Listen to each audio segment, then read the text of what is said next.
You're so organized. Thank you so much for joining us. I am very pleased today to be able to have you engage with our very distinguished panelists in a discussion about data and sovereignty. I'm going to, and this is a very international panel, I must say. Not only do we have U.S. experts, we have representatives from Australia, the UK, and Israel. So I'm going to introduce our moderator, and then she's going to take over and introduce our panelists, and then get right into things.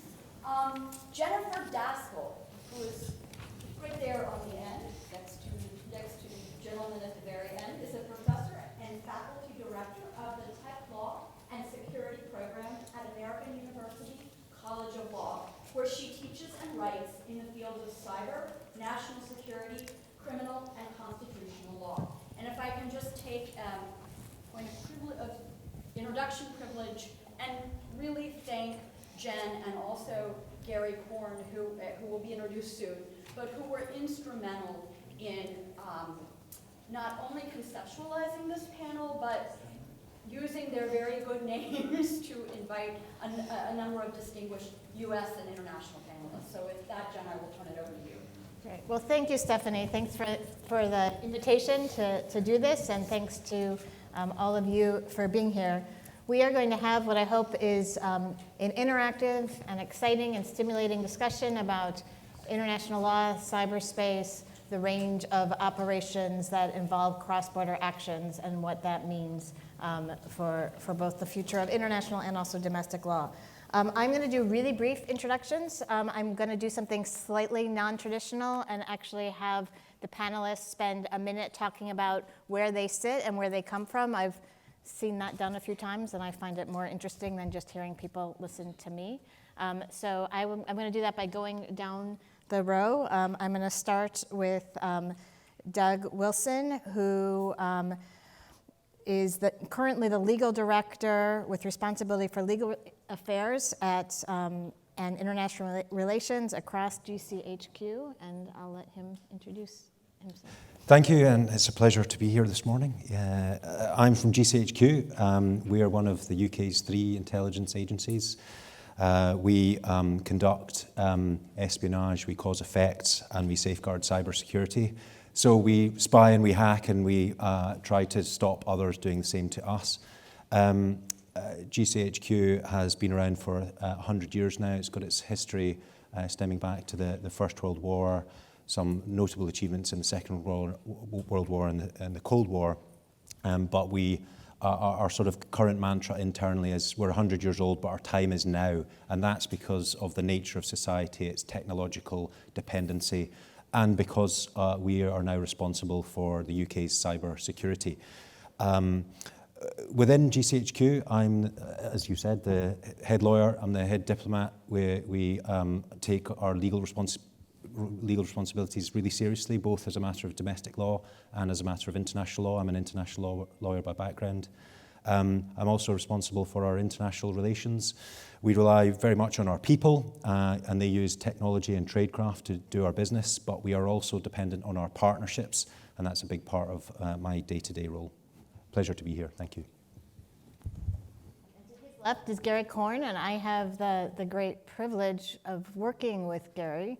He joined American University, where I am. We've started a new tech law and security program, and Gary's joined as our program director. So it's a huge honor. He's recently, as I'm sure he will explain, he has recently left U.S. Cyber Command and a long and incredibly impressive career in the military. Thanks. Good morning. Yeah, I mean, I've been on since 1 October, and great program that we're putting together at American University, and just honored and lucky to have been offered the opportunity to work with Jen on building this program. I officially retired 1 November. I left in midsummer from my position at Cyber Command, where I was the staff judge advocate, the sort of general counsel for the last 5 years, and on active duty for 27 years before that in a variety of different positions, to include as a deputy counsel to the chairman of the Joint Chiefs, on the Army staff in Afghanistan and a number of other places. And so that's what I've been doing. And obviously these issues, certainly for the last 5 years, have been near and dear to my everyday practice. So I've had to think about them quite a bit. But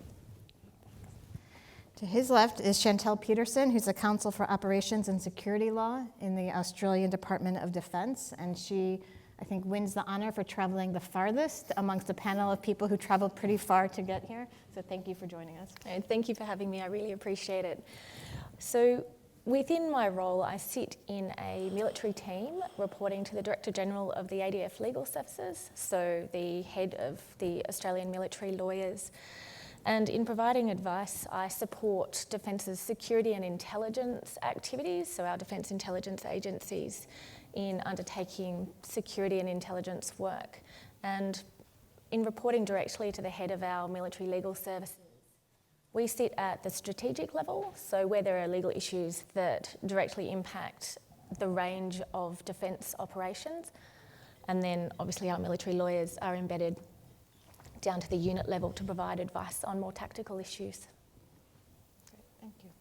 And to her left, to my right, is Ona Hathaway, who is a professor of law at Yale University, author of many, many articles and books, and really an impressive scholar. And thank you so much for joining us. Thanks so much for having me here. As Jen rightly said, I teach international law, national security law, foreign relations law, and cyber law at Yale Law School, where I've taught for over a decade. One of the areas that I've recently taught a great deal about is cyber and trying to think across disciplinary boundaries and thinking about cyber law, policy, and technology, how to integrate sort of deeper understanding of how things actually work in the real world with the kind of academic understanding and legal understanding of how to regulate it. I have run for the last 4 years a workshop called the Yale Cyber Leadership Forum, where we try to bring together people from business, people from government, people from practice, and a few academics to think about these issues together. Particularly, the goal there is to bring in the private sector, because solving these problems really is impossible without bringing them on board and understanding how they think about these problems. I served for a very short period of time as a special counsel to the General Counsel at Department of Defense. I took leave from my position at Yale to do that in 2014, 2015, and one of the areas I worked on was cyber, so I've also had a brief glimpse into this from the more practical side.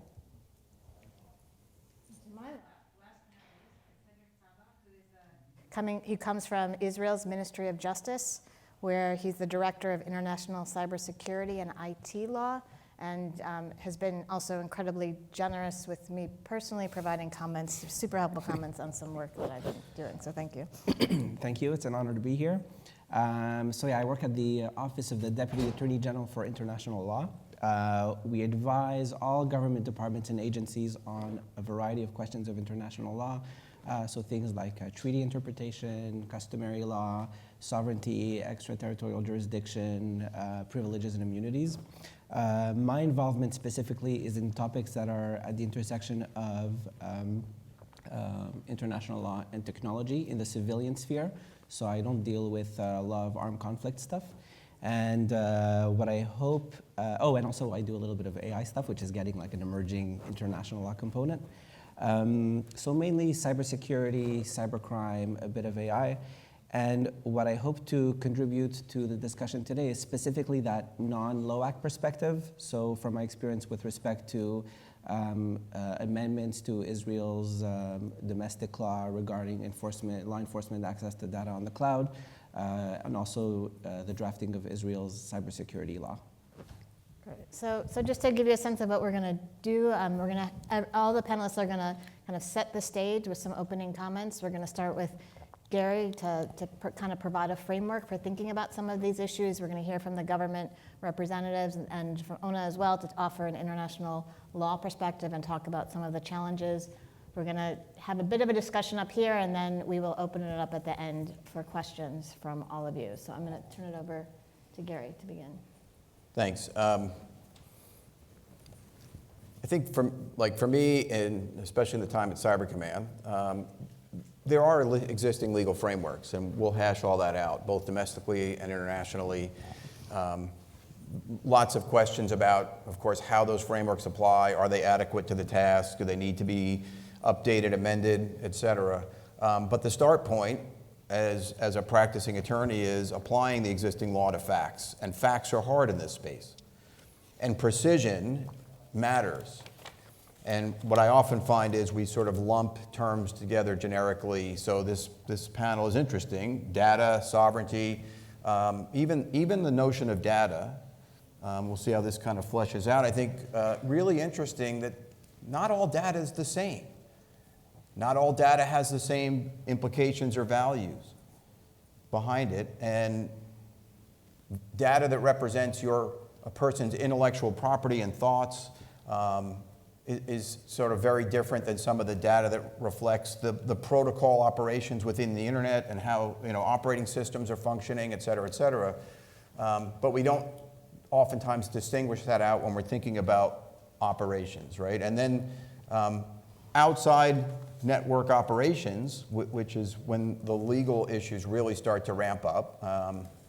What you do inside of your own networks can present challenges, but generally consent goes a long way to vitiating most legal issues, and you own your networks and you condition access to your own networks on consent to various monitoring. But outside of your networks, it gets a lot more difficult. And what type of operations are you talking about? I mean, there's lots of different things you can do in and through cyberspace to generate effect or consequence. Most things today, most machines, systems that we rely on have some computational component driving them. We've got some Air Force folks in the room. People no longer refer to fighter aircraft as aircraft. They talk about them as flying computers with someone sitting in the cockpit, right? So you can potentially impact the computational system in order to have an impact or an effect on how the system that depends on it works. So in your broad Internet of Things world and your toaster is linked to the internet and maybe you can muck with somebody's toaster settings and you're going to have them burn the toast all the time. Right, being a little facetious, but when you talk about SCADA systems and critical infrastructure, so that's one means by which you can manipulate systems to generate some effect or consequence. That's different, in my mind, than operations directed against the information that is contained on computers and networks, where the availability, integrity, and reliability of that information can be critical. And that can be manipulated. That can be sort of the object of attack in the loose term, not in the legal term of attack in the law of armed conflict, right? But so if you think about in a military setting, for example, if you have a commander that's looking at the common operating picture, the COP, to make decisions about where to apply, to move forces, conduct operations on the battlefield, et cetera, if the information that he's looking at has actually been manipulated and it's not accurately representing what's on the battlefield, that can have tremendously bad consequences. So that's another aspect of the things you can do. And then, of course, as we've seen, just using the medium of the internet and the layer of social media on top of that, you can impact the cognitive space. I know we're competing against an information operations session here this morning, but that's a whole nother realm where the medium of cyber and cyber operations can have impact. And that isn't necessarily involving the manipulation of data or information. It's just using the systems to disseminate false information, et cetera, at a scope and scale and depth that we've not seen before because of all that this enables. So when you start talking about this and doing cross-border operations, especially when you're talking about going after information either to manipulate or change it or deny the availability of that information, or to extract that information for other purposes, for intelligence purposes, for law enforcement purposes. Those are all sort of very different, and I think have to be analyzed carefully in each of those contexts, and be very precise about the facts that you're looking at when assessing those operations. And then we can kind of obviously talk about the legal structures that surround that. Great, thanks, Gary. That was very incredibly helpful to have us think through the different types of cross-border actions. Doug, I'm going to turn it over to you. Thank you. So I want to talk about how we apply sovereignty as a principle in daily practice in GCHQ. And to do that and to bring all the various emanations of sovereignty together, we in GCHQ talk about cyber power and being a cyber power and applying cyber power. My boss, the head of GCHQ, Jeremy Fleming, has spoken about it publicly. It arose as a concept to help cohere the different mission sets within GCHQ, to align the intelligence mission with the effects and offensive cyber mission, together with our new responsibilities as an intelligence agency for a publicly facing service on cybersecurity. So to bring those elements together and to ensure that actions we took and that the UK took in one sphere wouldn't have unintended or ideally adverse impact in another, we developed this concept of cyber power internally, and we think it applies externally beyond the UK. Of course, what you might be asking, what do I mean by cyber power? As we see it, it has three principal elements. Defence, protect the digital homeland. The National Cybersecurity Centre, which is a part of GCHQ, brought pretty much all the bits of government that dealt with cybersecurity into one place so that there's clear accountability and responsibility for doing everything from defending your defence networks and other critical national infrastructure to telling individuals in the public how to better safeguard their systems. The NCSC, part of GCHQ, responsible for all of that. And its mantra is to make the UK the safest place to live and do business online. Internally, some describe that as making sure France is a much better target for cyber attack, but there is no truth to that rumour. So defence, the first element of cyber power. Offence, the ability to project cyber power by denying, disrupting, degrading the capabilities or operations of those who would do your country harm or your citizens harm. That is a key capability that I'm going to mention a bit more later, but it's something that has to be seen in that overall context of cyber power.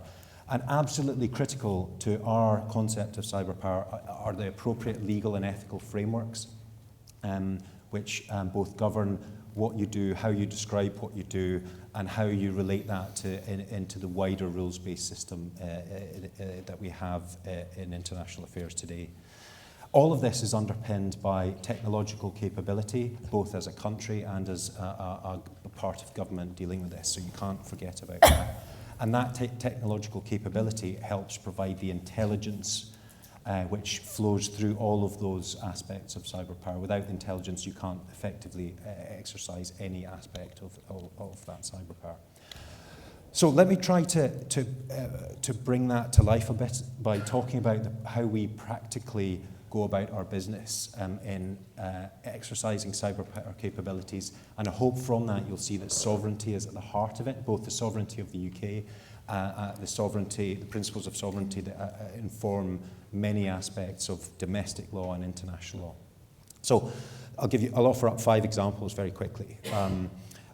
We might be applying for a warrant to do our business. There's a publicly transparent legal framework in the UK. It was most recently reformed in 2016. And it requires that all our capabilities and all the safeguards around them to be publicly known and foreseeable in the concept of our human rights law. Human rights we apply as a matter of statutory policy, even where legally it might not, the jurisdiction of our Human Rights Act or the European Convention of Human Rights might not carry. We apply principles of privacy, for example, throughout the world in respect of any operation which we carry out. We also comply with international law at all times. That's part of the codes which both government officials and political ministers have to comply with. So we might be applying for a warrant, and the business of doing that is through our Secretary of State, usually the Foreign Secretary, and nowadays there is a double lock where a senior judge has to review and approve the decision of the minister before we can actually do conduct any of our intelligence capabilities. So that's one aspect. The second aspect I'll cover might be looking at cyber intrusions against us and being part of the attribution process. That might be for internal intelligence purposes or other public policy purposes, or it might be a more public statement, either by the UK alone or, as is increasingly common, a coalition of countries willing to call out bad behaviour online. Now, there are obviously technical and political aspects to that, but there's an important legal element too. And the rules here are those prescribed by international law. The UK doesn't agree with every aspect of the International Law Commission's draft articles on state responsibility, but it does apply many of them and uses them as a guide. So we would be looking at malign cyber activity, applying the rules of state responsibility, applying our standard of proof, which, as we've said publicly, is that to be reasonably convincing. There isn't a great deal of consensus at the international law level about what the applicable standard of proof in different cases are. But we try to be pragmatic about this. And when we go out there and talk to our partners, we try to build a common understanding of how the legal aspects of attribution are applied internally in our system, and use that to persuade other countries to come on board and call out bad behaviour where we can do so. The third element might be in applying cybersecurity principles to, say, the regulation of the telecommunications industry in the UK. That's an active issue at the moment. For us, we have responsibilities to provide evidence-based advice to government on cybersecurity issues, and that's what we do. The UK interests in this space are to have a strong cybersecurity element in our telecommunications industry, to build resilience in networks and increase the diversity of the market. There's some myths that are propagated in this space about certain companies, but what we try to do is bring it down on the cybersecurity aspects of that to evidence-based approach and feed that into government, which can then apply a greater number of considerations to in terms of policy, what to do next. The fourth element I'll briefly cover is on offensive cyber. So here, we would be getting the right domestic law authorizations. We would be applying international law to that. We would be applying the approach that was set out by our then Attorney General in, I think, May 2018. Our principal thresholds there are the prohibition on non-intervention and the prohibition on the use of force.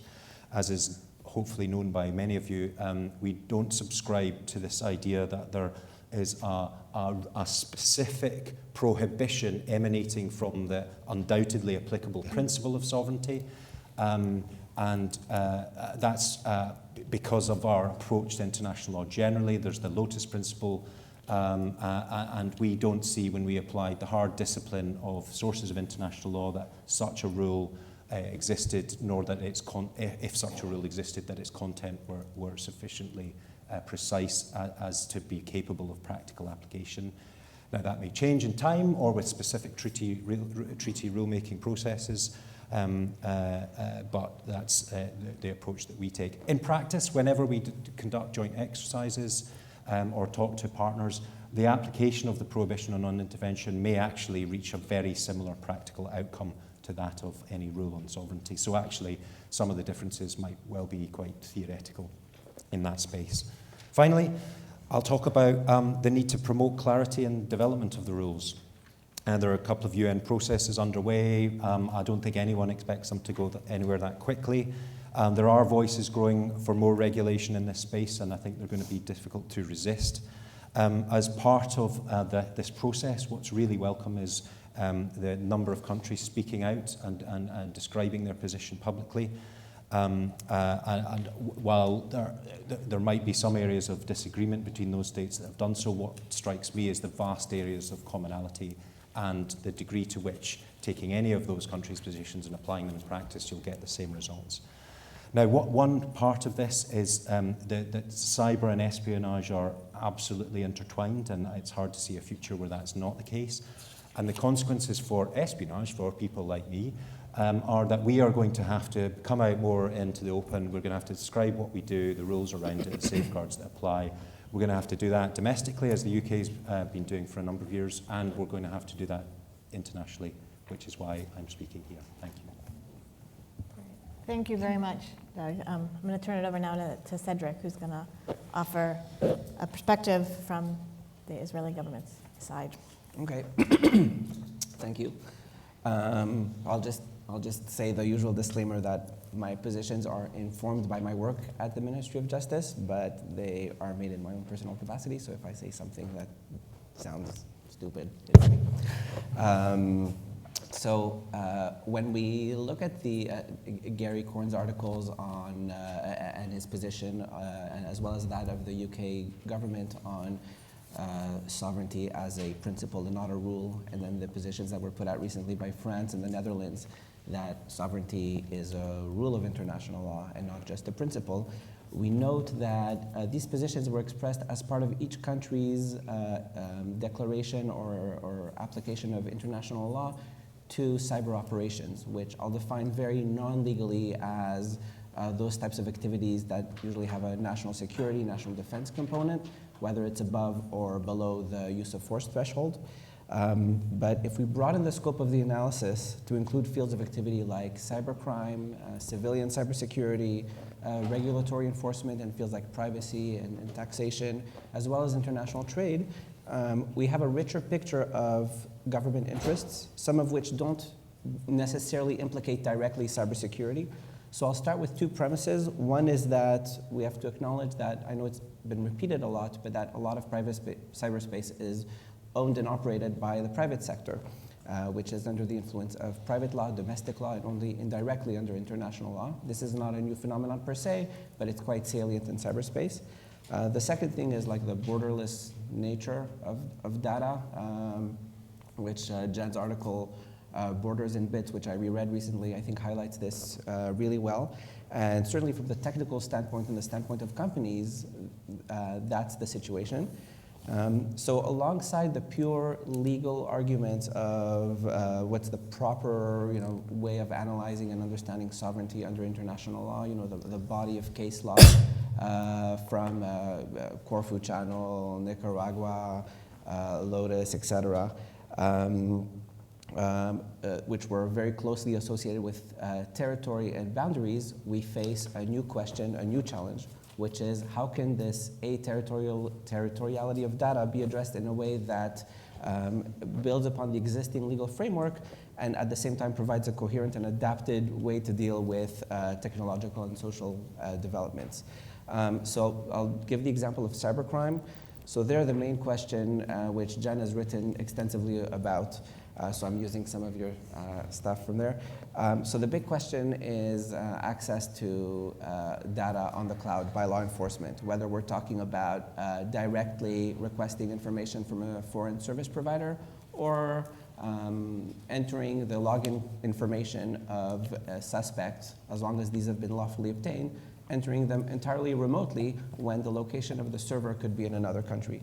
So in terms of international law, the starting point for that is the famous Lotus case from 1927 that says very clearly that a state can't take enforcement action in the territory of another state without that other state's consent. And so the question in the digital age, of course, is when law enforcement is accessing data remotely, is that enforcement inside the territory of another state?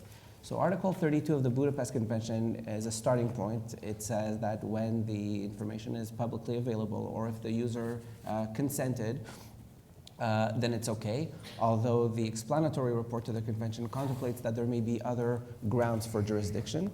To narrow the issue a little bit, I think it's pretty straightforward to say that if the suspect is located in the country and there's a lawfully obtained device from which the information is being accessed in the country, or if the service provider is in the country, so there's not really a difficult question of extraterritoriality. The trickier question is when law enforcement is accessing the data completely remotely, or asking the service provider in another country to provide that information without coordinating with the law enforcement authorities of the other country. And here we note opposing trends that for us on the international law side, they present a conundrum, where on one hand we see that states are exercising a lot of caution.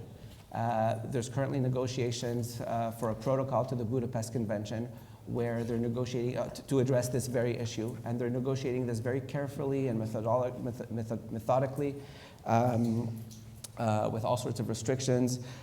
We also have the recently negotiated US-UK Cloud Act agreement, which covers the question of access to requests to foreign service providers. And over there too, it's subject to lots of limitations and restrictions and caveats. And so all this suggests that governments, they want control over what's going to happen. They're not necessarily accepting that other governments will access data without any limitations or restrictions. In the EU, from what I can see, they seem to couch this more in terms of privacy and due process, less so in terms of sovereignty as a rule, although their documents are peppered with the word sovereignty here and there, but I'm not seeing that they're really basing themselves legally on that. So on one hand, we see that states are taking a very cautious approach. They want to legislate this bilaterally or multilaterally. But at the same time, in practice, law enforcement in a lot of countries is taking a much more liberal approach.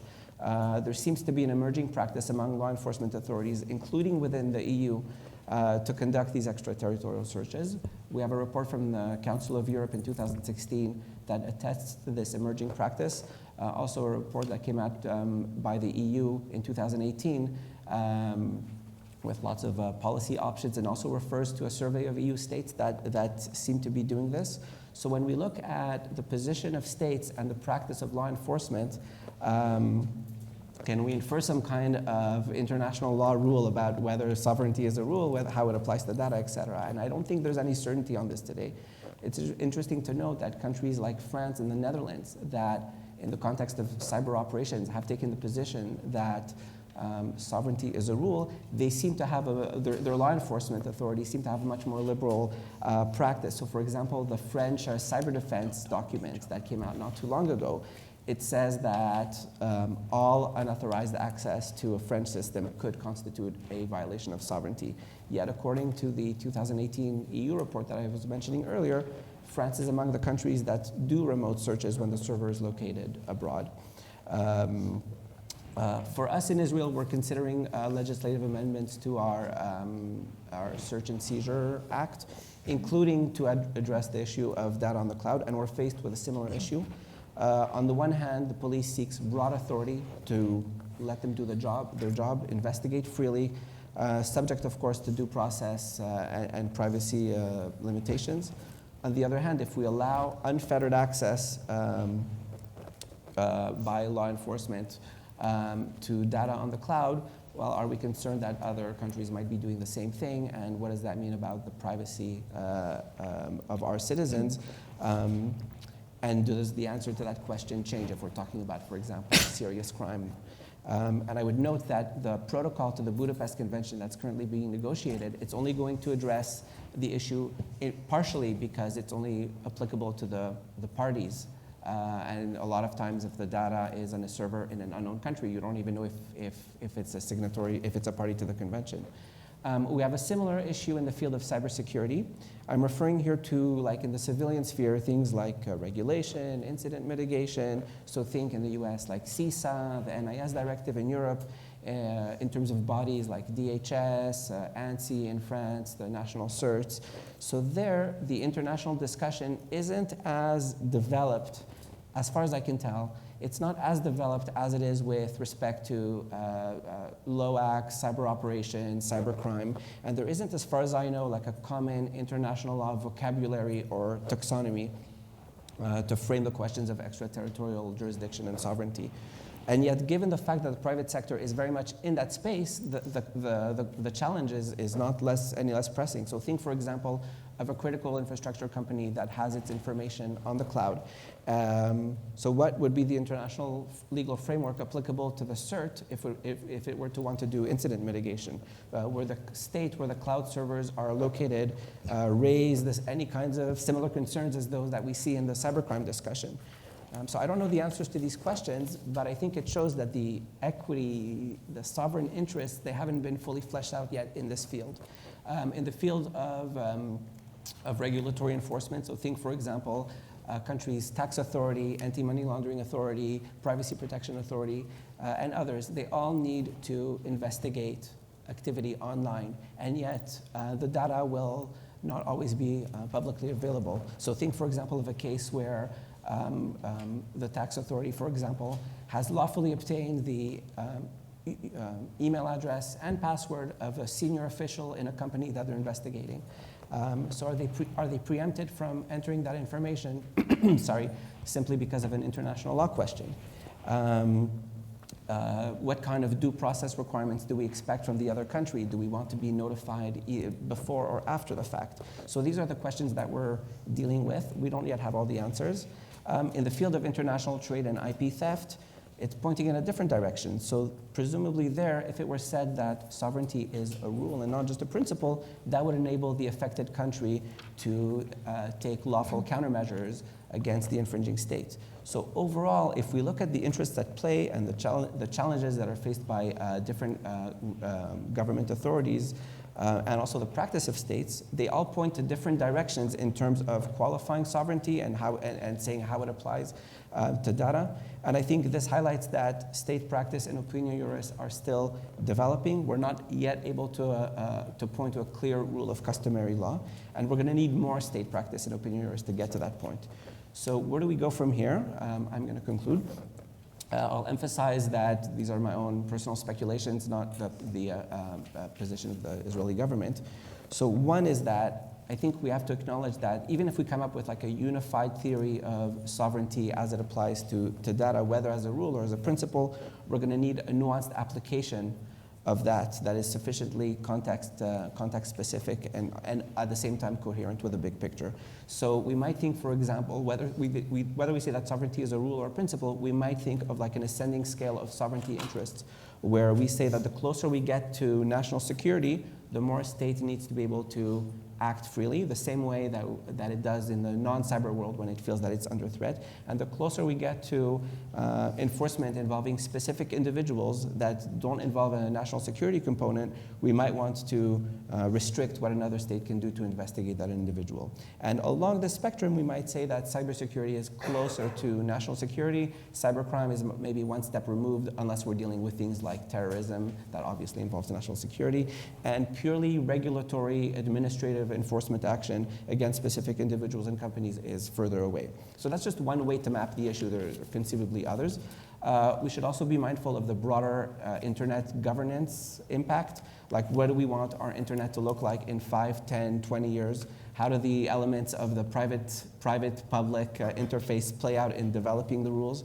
There's an increasing push within developing countries and more recently within the EU to assert and affirm their data sovereignty, which is often associated with data localization, which in turn has international trade implications. The Budapest Convention highlighted a divide between countries with Russia and China promoting their own views of what cybercrime is and what sovereignty means to them. And I think the approach that the international community will take with respect to the applicable legal framework will also influence the future of the internet as it currently is.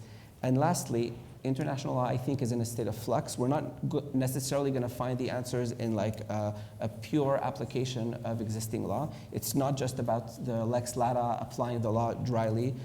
For international law to evolve, it has to be responsive to new challenges and not just in the field of cyber operations.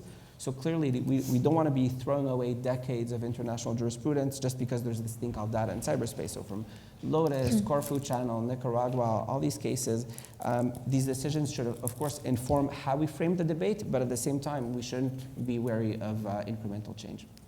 Great, thank you. Thanks for laying out in incredible detail all the complexity and highlighting why we really should have 5 days for this instead of an hour and a half. There's obviously a lot of intersecting issues to dissect here. I'm going to turn it over to Chantal. Thank you. If I might echo the disclaimer that this is my thoughts and does not represent the views of the Australian government. I thought I might take you through Australia's practice and some of our statements to draw out whether Australia may or may not, where it may or may not sit on that continuum of sovereignty, and whether it's a rule or whether it's a principle that simply gives colour to international law. Now, in 2017, Australia issued, as part of its international cyber engagement strategy, a statement on the application of international law to cyberspace. Now, that statement recognised that the principles on state responsibility, as mostly reflected in the articles on state responsibility, apply in cyberspace and give rise to a due diligence requirement to the extent that if a state is aware of an internationally wrongful act and has the ability to put an end to that harmful activity, it should take reasonable steps to do so, consistent with international law. It also acknowledged that sovereignty applies. Now, in 2019, Australia issued a further statement in which it noted that the principles of non-intervention and the prohibition on intervention in the internal or external affairs of a state also applies in cyberspace. It also recognised, importantly from Australia's point of view, the application of international human rights law to activities in cyberspace and the obligations of states to protect the rights of individuals in their jurisdiction. And this includes privacy. And this obligation to protect privacy underlies a lot of Australia's practice. Now, you might note that neither of those statements made clear whether Australia does or does not think sovereignty is a rule in itself, a breach of which may rise to a breach of international law. Now, against this backdrop, we have, in between 2017 and 2019, a flurry of domestic legislation relating to these activities. Now, from an intelligence perspective or a foreign interference and espionage perspective, Australia issued a range of laws criminalising foreign interference in Australia, requiring foreign actors to register, so similar to the US FARA Act, requiring them to register and creating offences if you don't register and make it publicly known that you are acting on behalf of a foreign actor. And also increased and amended Australia's espionage laws, although, again, with that respect for human rights, creating a defence for journalists where their disclosures are in the public interest. Now, that was also underpinned by Australia implementing a counter-foreign interference strategy. In that strategy, it outlines that foreign influence is characterised as an activity that is open so that you know who the foreign actor is and who they are seeking to influence. Interference, on the other hand, is characterised as an activity that is covert, coercive, deceptive, clandestine, and undertaken on the behalf of a foreign power. Now, you'll notice in that definition of interference that it spans activities that may be a breach of sovereignty all the way through to coercive activities that would be a breach on the principle of non-intervention.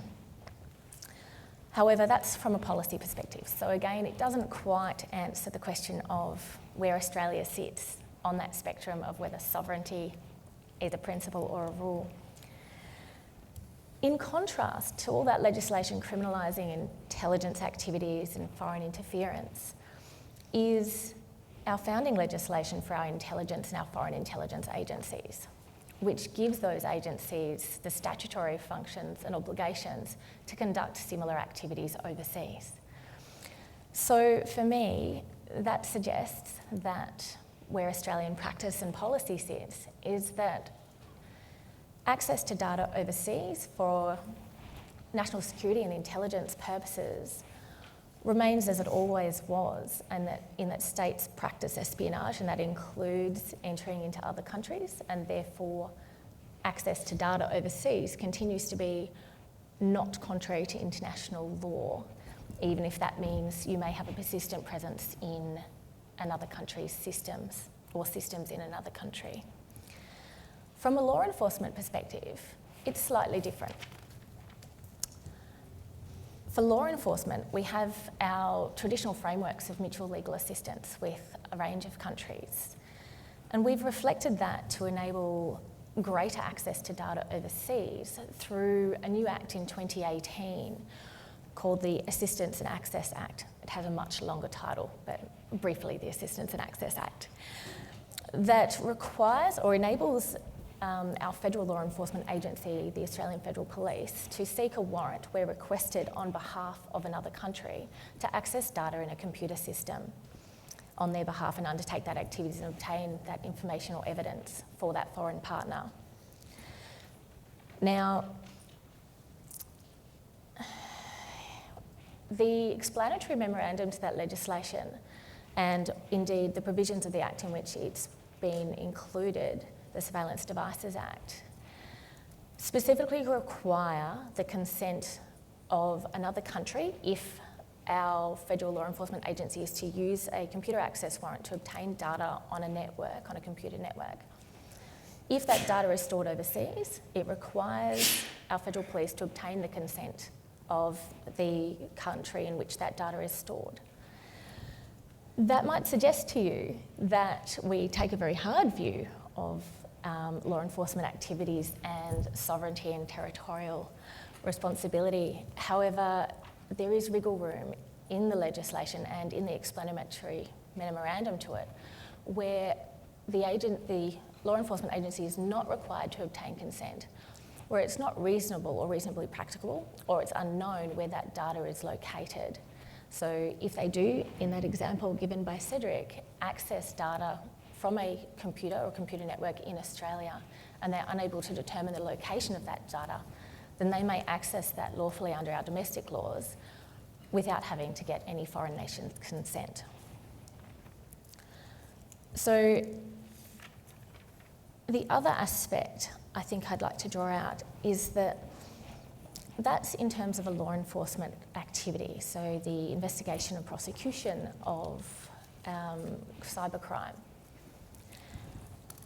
Australia then creates a distinction between the investigation and prosecution of cybercrime and the prevention and disruption of cybercrime, and places the prevention and disruption of cybercrime into the national security basket, and has given statutory functions to one of our intelligence agencies to prevent and disrupt cybercrime by persons and organisations outside Australia.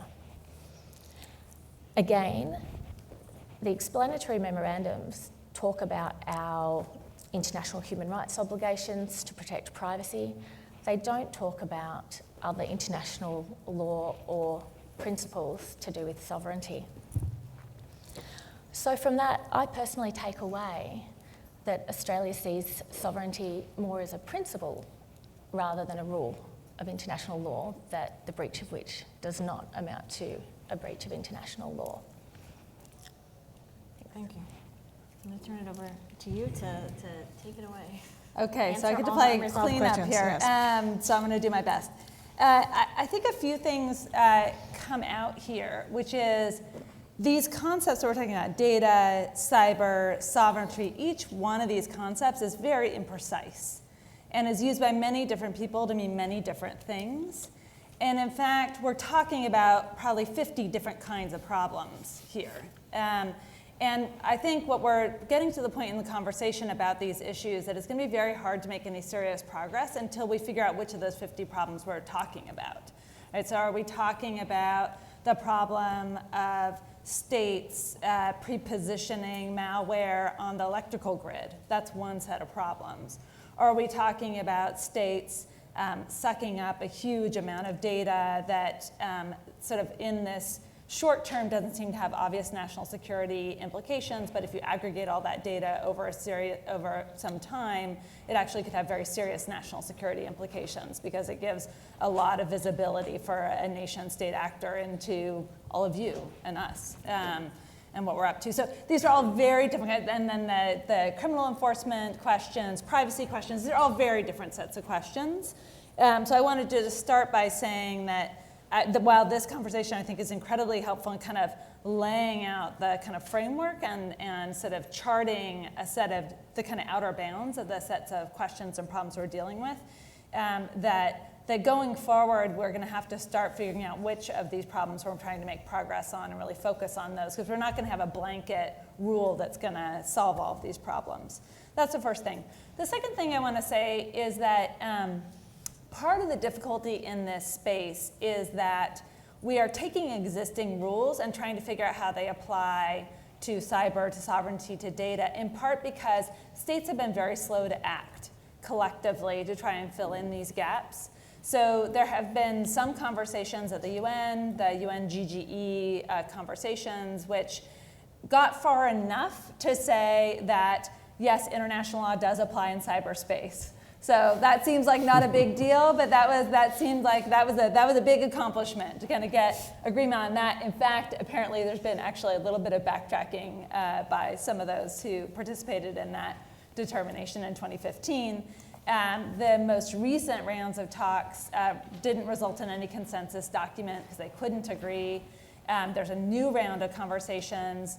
The UN Gchq has a new round, which is US-led, which is a sort of more limited set of states that are trying to talk through what are the rules that are going to apply in this space. Then there's a Russian-sponsored separate conversation of all member states in the UN called the Open-Ended Working Group, which is working at the same time on the same issues and is supposed to also make some progress in the space. But Gary and I were on a panel with the gentleman who's leading that, and I think it's maybe fair to say that he was not terribly optimistic that they were going to make significant concrete progress on that in the limited amount of time that they had to work on this. And so what that means is that we don't have cyber-specific rules that are being issued by states, which ordinarily are the actors in international law who are giving us the rules that we can live by. And so what we're left trying to do is individual states are articulating their own views to try and generate an opinio juris in this area. Now they're in the process of articulating inconsistent views about these questions. So you've got the Dutch on the one hand saying, yes, sovereignty is a rule, and if you violate sovereignty, we can hack back.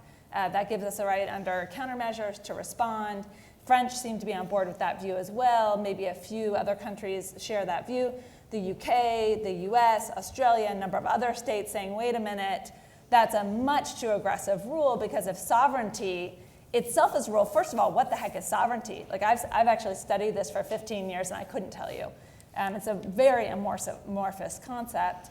So to call it a rule that can be violated, that then gives you a right to respond with countermeasures is actually a pretty dangerous thing. And I think that's the US, UK, Australian view, that that's much too open-ended, much too likely to lead to a set of very aggressive actions in cyberspace. But all of that is happening precisely because the states are not acting to fill this space. They're not acting collectively to fill this space. And so we're left both trying to figure out how the rules as they exist might apply, rules that were not written with cyber in mind. So in the use of force context, for instance, which is one of many of these areas that's relevant for cyber, the key rule is the UN Charter provision, Article 2.4, which prohibits the use or threat of force against states, against the territorial integrity or political independence of the state. What's territorial integrity or political independence of the state in cyberspace? It was written in 1945. Nobody was thinking about cyberspace then. Now, we've all begun to develop some views about what we think the right way is to think about that in cyberspace. And I actually think there's a fair bit of collective, over now about a decade, collective views about when something constitutes a violation of 2.4 in cyberspace. And the short answer is it doesn't happen very often, thank goodness. The only action maybe that most of us know about that likely as a standalone operation violated 2.4 might be the Stuxnet attack, although there's some disagreements about whether in fact that qualifies or not. But most of the rest of cyber activity falls below that threshold. So this is the so-called below the threshold problem. And that's where the problem really comes in. So we really don't have agreement at all as to how to regulate that space. And that's where the scramble is happening. Now, why are states having such a hard time getting together to resolve these questions? I mean, part of it is, like, it feels like it's been a long time to us, but international law does tend to move slowly. So, maybe we shouldn't be so surprised that these problems haven't been fully solved just yet. So maybe part of it is we ought to be a little bit patient. But I actually think that part of it is also, Doug, I hope it's not unfair to call you out here, but your opening comment I thought was incredibly revealing and interesting here. You said, we spy and we hack and we just try to stop others from doing the same to us. There's a lot of that. The actors in this space spy and hack and try to stop others from doing the same to us. And because we're on both sides of that line, most of the actors on both sides of that line, they're a little bit ambivalent about how they want to articulate what the legal rules are. On the one hand, they want to regulate what others can do to them. On the other hand, they don't want to embrace regulations that are going to prevent them from doing the things that they want to be able to do.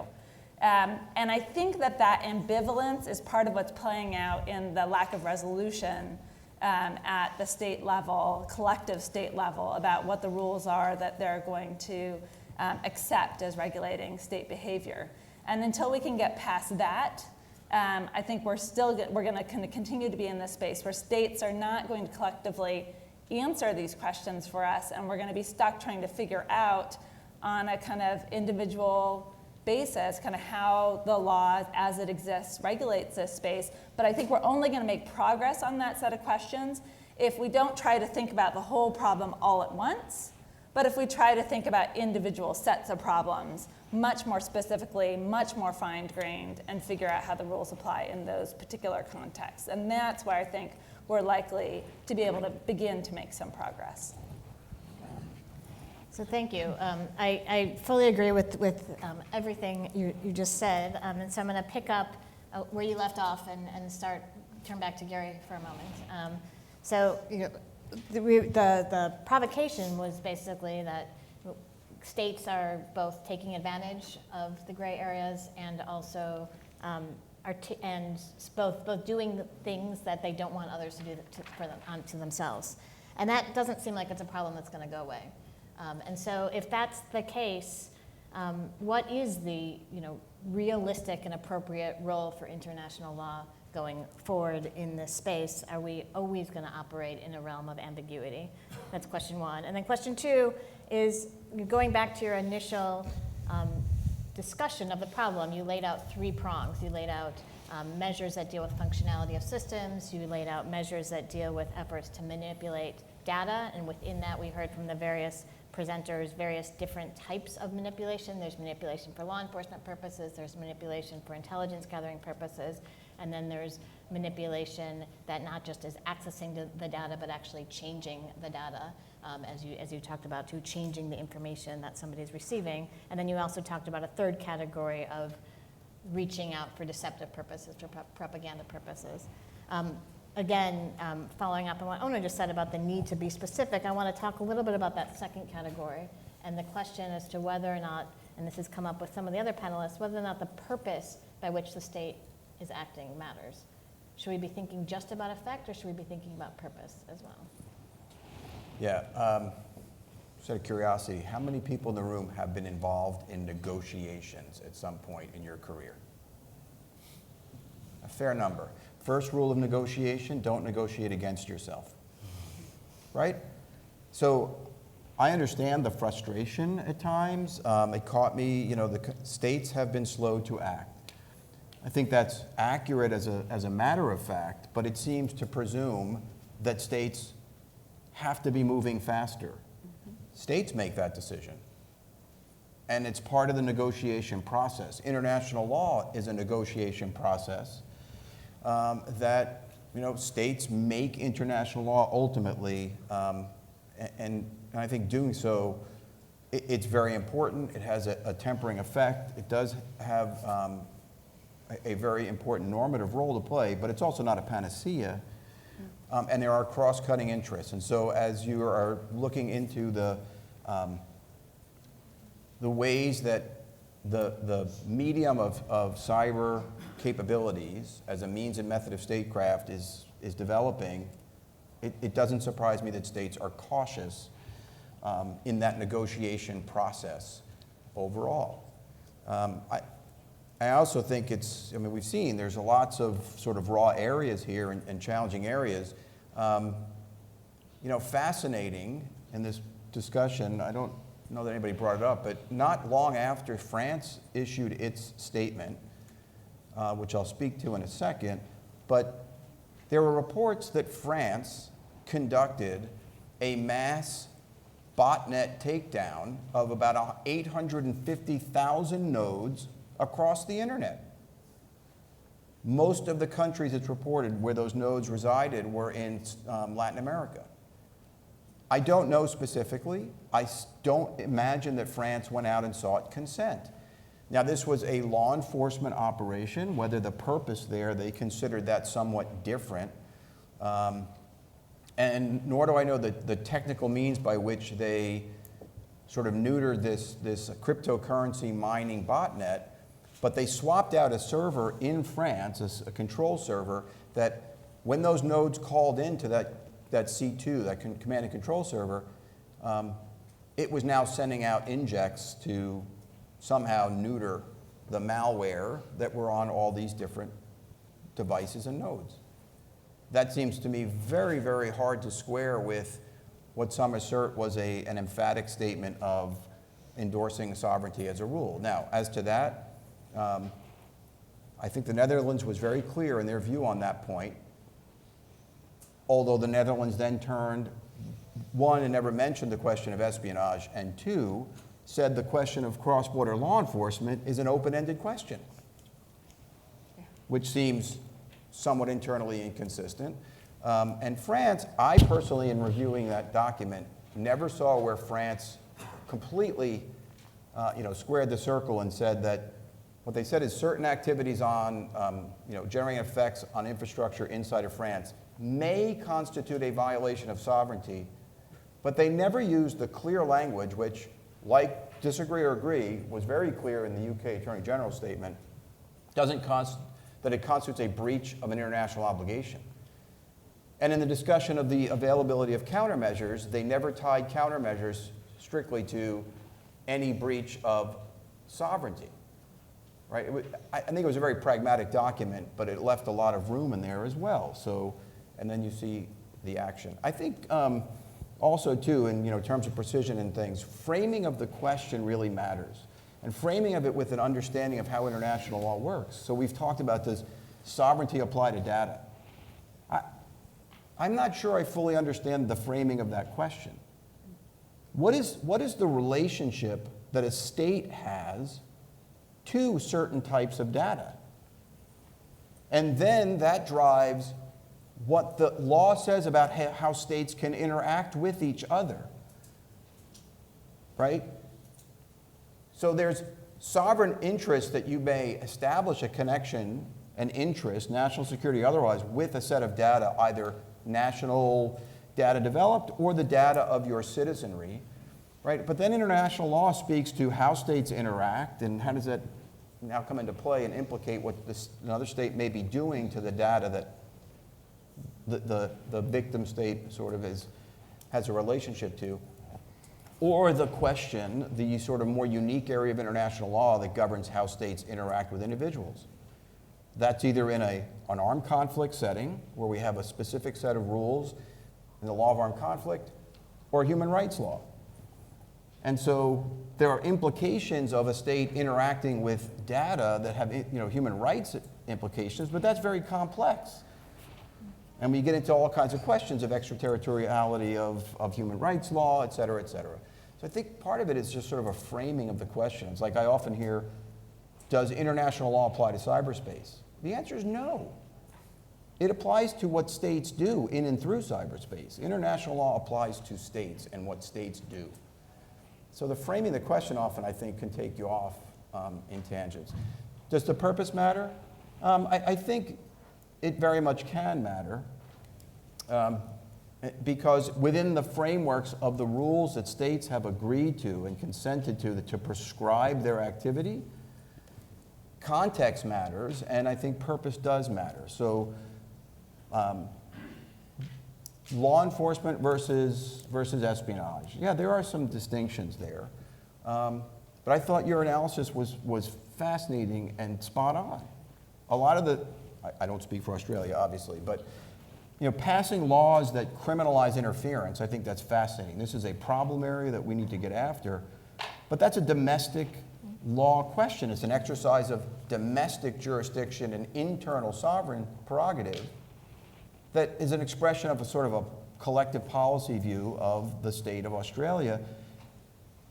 It's not, unless there's some statement otherwise saying that we are doing this because we feel obligated to as a matter of international law, right? So those are two different sets of circumstances.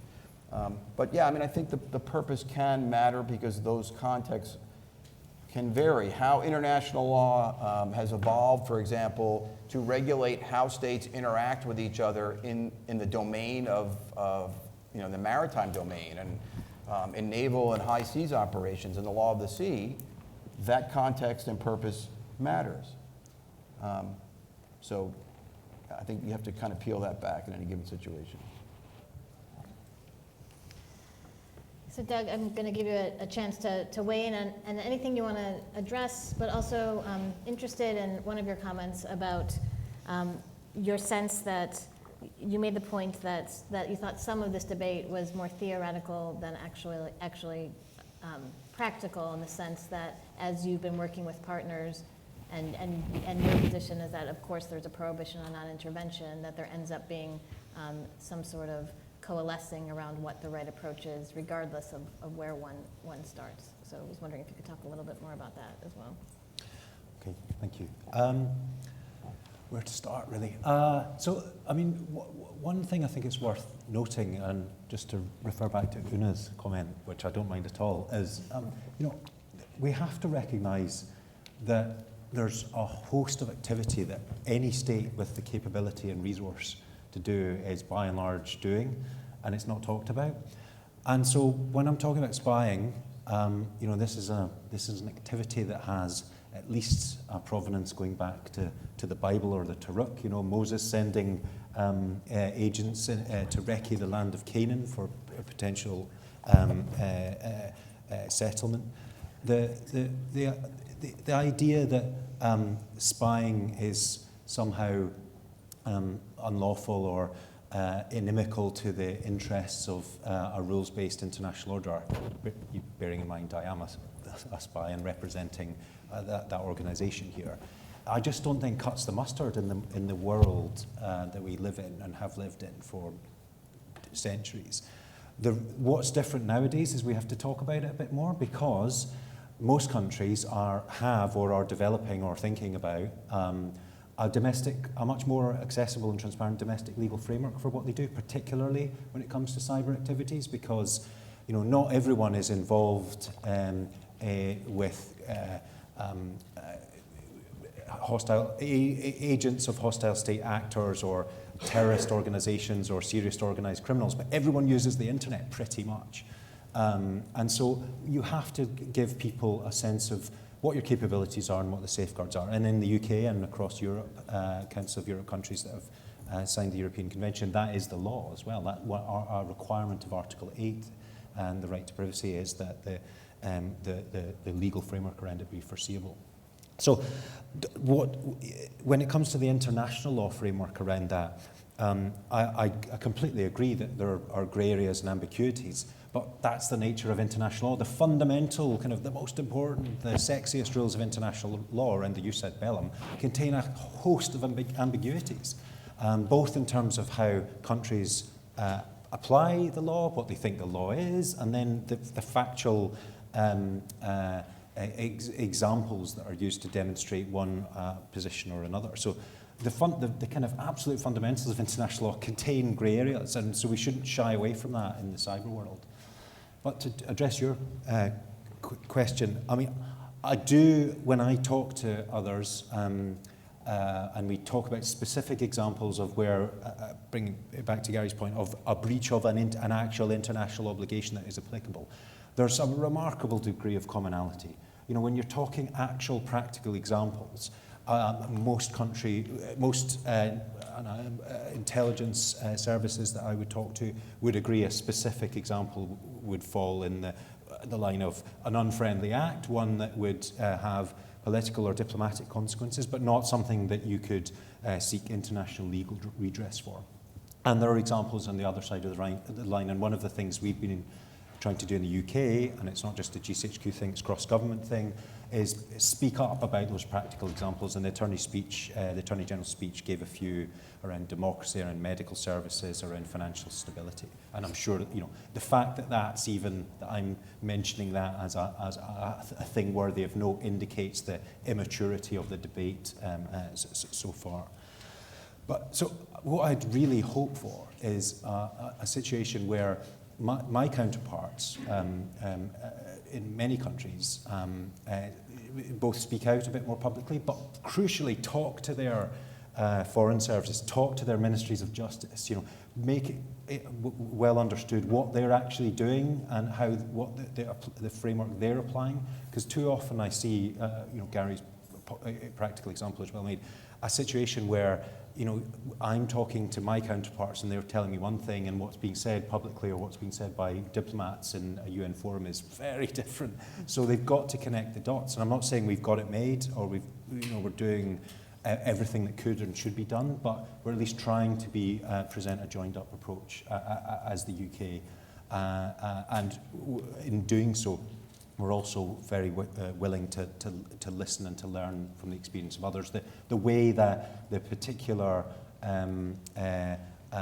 position around sovereignty was formulated in the Attorney General's speech was really deliberate. You know, we're not saying we're saying this is not a current rule of international law, and you might want to underline that word current, because if state practice and opinio juris and the sources of international law applied in a rigorous way led to a situation where we actually understood more countries talking about a rule of international sovereignty in cyberspace, and we understood what the content of that was. You know, maybe there can be a situation where we have a rule-making moment. You know, the traditional one is a treaty, because there's a democratic element to that, at least for those countries that are democracies in the ratification process. But you know, we're quite a way off that at the moment. So for me, we've got to live with the ambiguities that we have now. I really want to see more people out there talking, even if, you know, they don't necessarily reflect my position. And fora like this are a really valuable means of doing so. So I would hope that you would have even more international panels of this nature in future events. Thank you. Do you want to do? I agree with, you know, pretty much everything what's been said so far. Maybe just one point to add. Gary was mentioning how data means a lot of things. I think it's the same thing with sovereignty. The word sovereignty gets thrown around a lot, and it means different things to different people. I've heard the expression sovereignty over data. I'm not sure what exactly that means.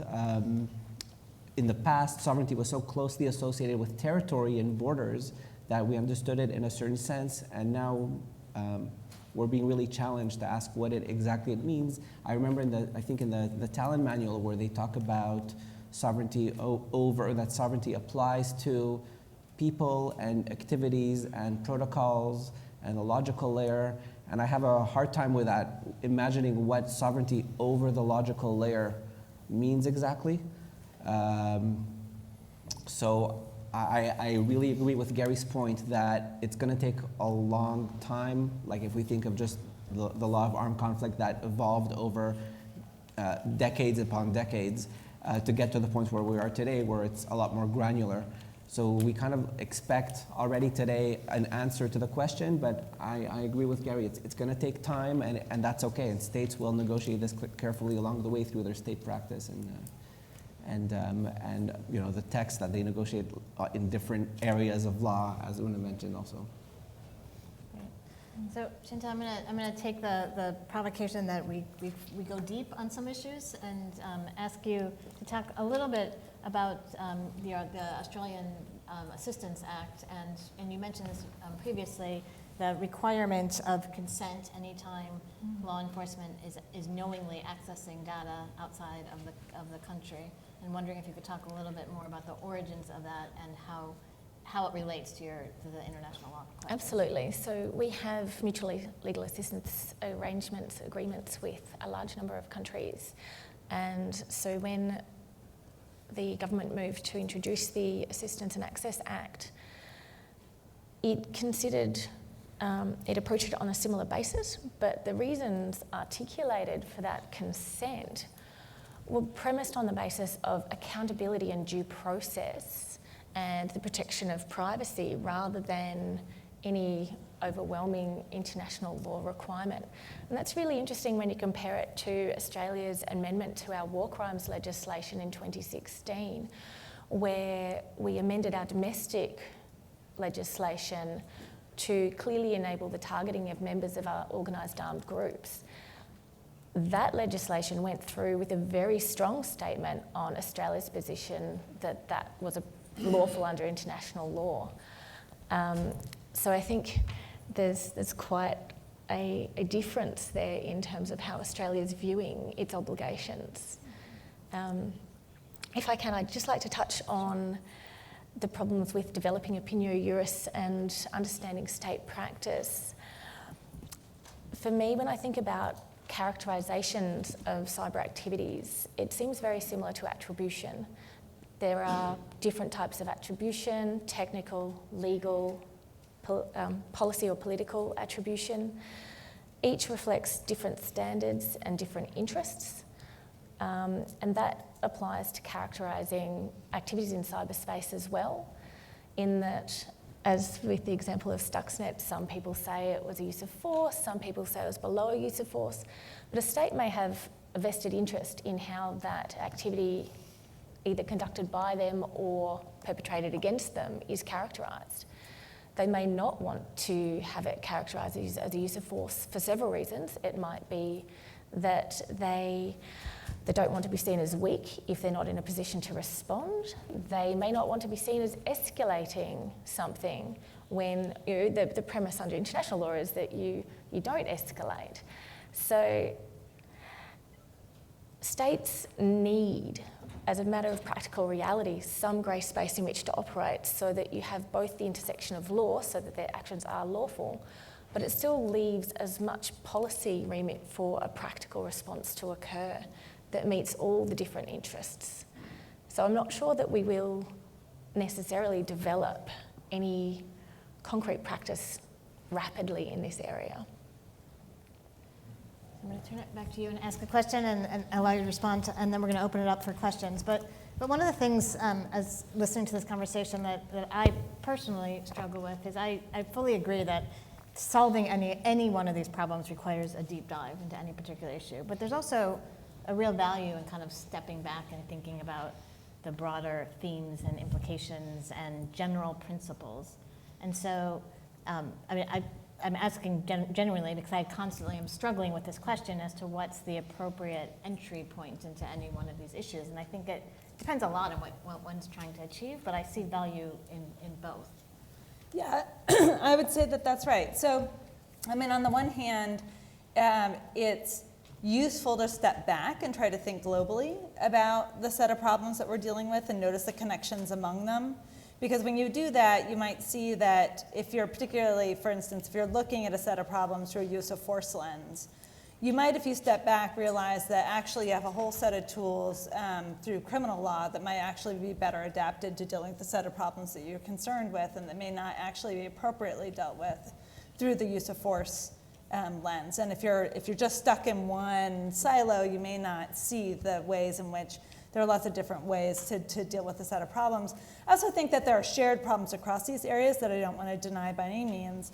The fact that the internet is developing so rapidly, the fact that data is not really in any single place. It's generally in lots of places all at the same time. With packet switching, even a single email message is divided up into lots of different pieces and sent many places around the world before it goes, when it's coming from one computer to another computer, you know, it probably transits many, many countries in between. And that data also is mirrored in lots of different places. So, you know, when you're watching a Netflix movie, that movie is on a server that's relatively close to where you are, and that same Netflix has those servers that mirror all of that same data in lots of different places. So where is that data? Well, it's kind of in lots of places. It's not in one place. And so I think we do need to think about those sets of problems across these different areas. So I think you're right about that, and recognize that there's some common challenges that we face. But then when we're trying to think about how we're going to solve these problems as a legal matter, I do think that's where we need to kind of begin to drill down, because we're not going to have a one-size-fits-all legal solution to these problems. We're going to have a lot of different kinds of solutions to a lot of different kinds of problems. So I want to open it up to questions. We have about 10 minutes, so I ask that you ask a question, and we will move on. Yep, Eric. I got a question which is kind of like a hot topic right now: supply chain security, and trying to bring the international aspect to that. It seems to be that there are global supply chains, and some of those are being kind of poisoned deliberately or just negligence by some actors who find them useful for their dual use. So my question for you would be that do you see a way forward on the international treaties and so forth to set rules of engagement in this new era, or do you think the current methods apply, or there is only option is actually just separation and working only with your close partners? Thank you.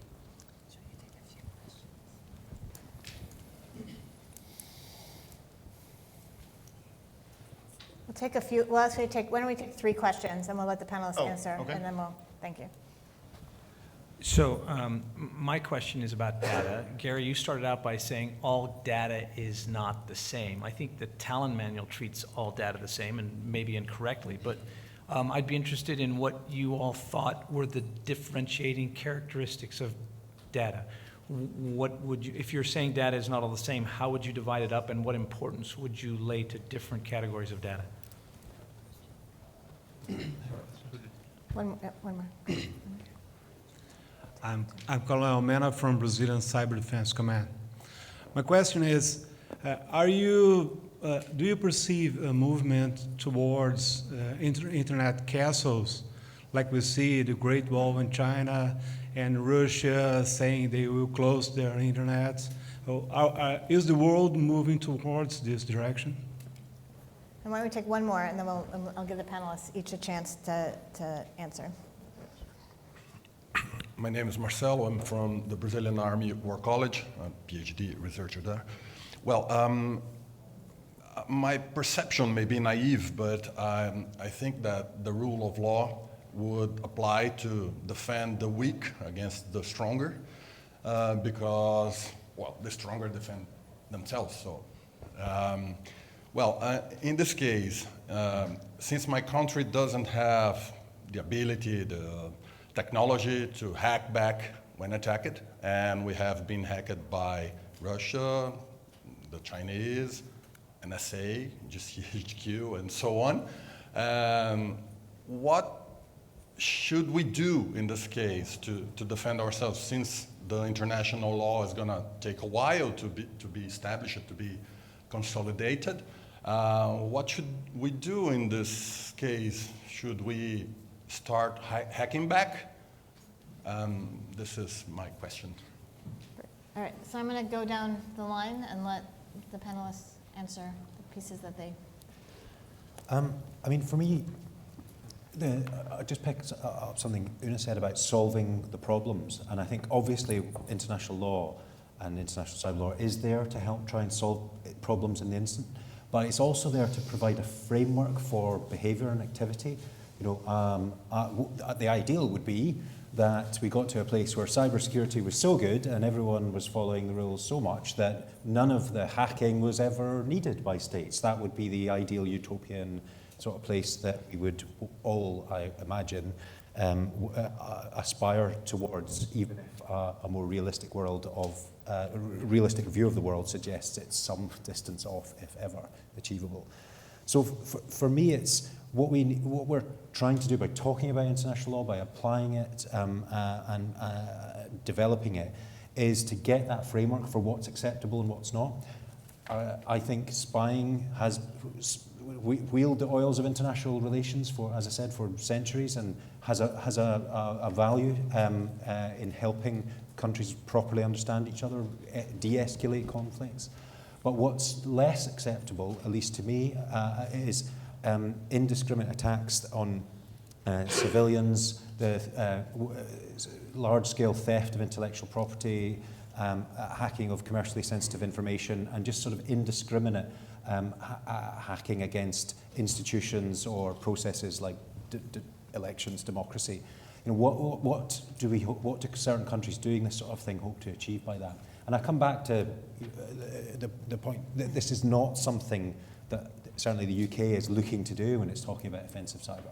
We're talking about very limited, proportionate responses to what's going on against us. We're not talking about some kind of lawless cyber world where everyone's trying to disrupt each other, and you know the cyber weak are at the mercy of the cyber capable. That's not what we're after at all. What we want is a world where cybersecurity is a lot better, and where the conduct of international relations can be carried out with a degree of stability, with a degree of deterrence, and with international law helping to do what it does best, provide a framework for what's acceptable and the resolution of disputes.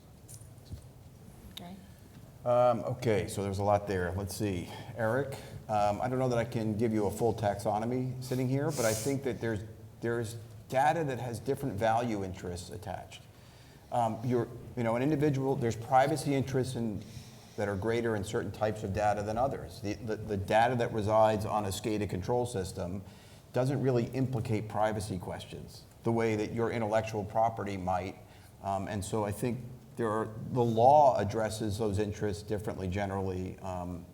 And so I think that has to sort of feed into, we have to be more nuanced in thinking through that when we're talking about how a state interacts with data and what interests a state has to assert in protecting data in that regard.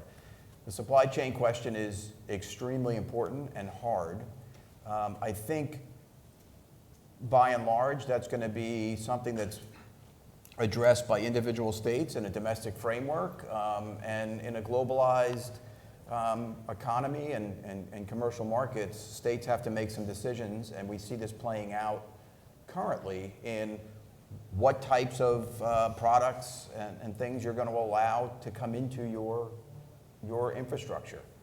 I think it's going to be harder to get some sort of international regulation of supply chain operations more broadly. And to meus amigos brasileiros, I'm not sure if I remember both questions, but listen, I think that each state has to make sovereign decisions about how to prioritize resources and how to implement protections, understanding that I think all states are engaged in this game to some varying degree.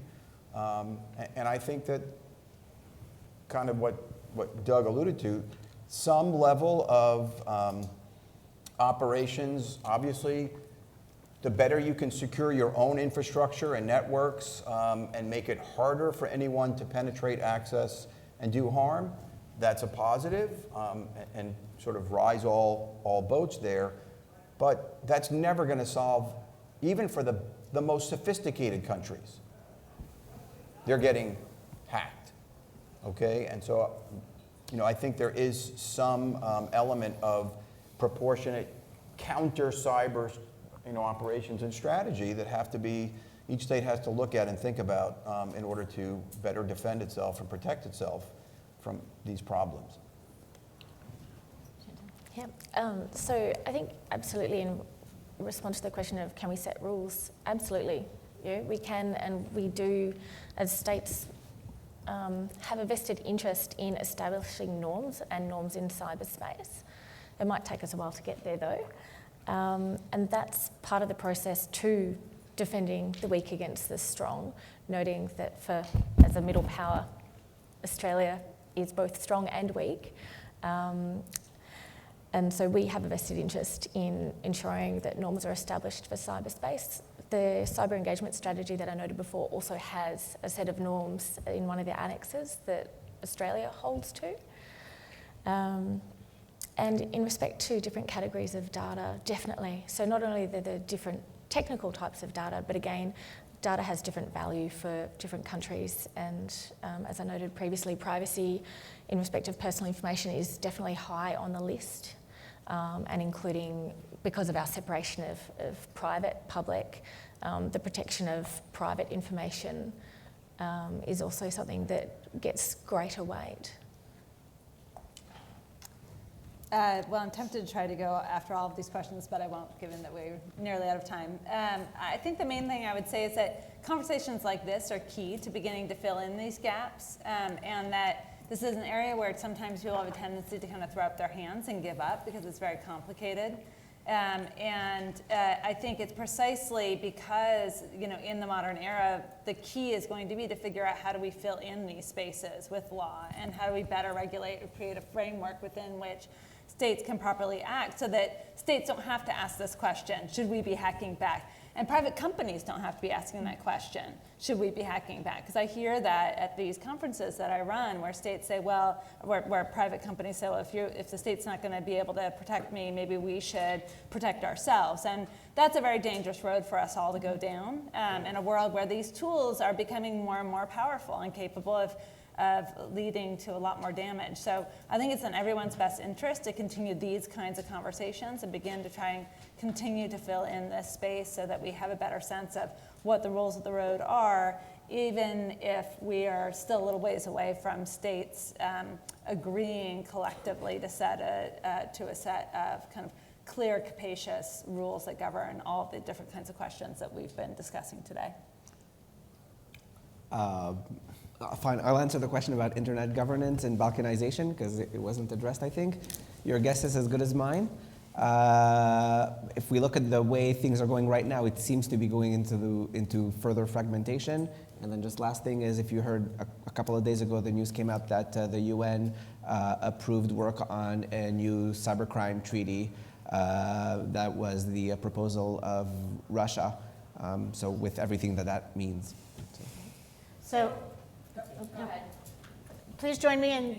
Thanking the panel. Yes. I was going to say we're taking a 30-minute coffee break. Thank you. So thank you. Thank you very much.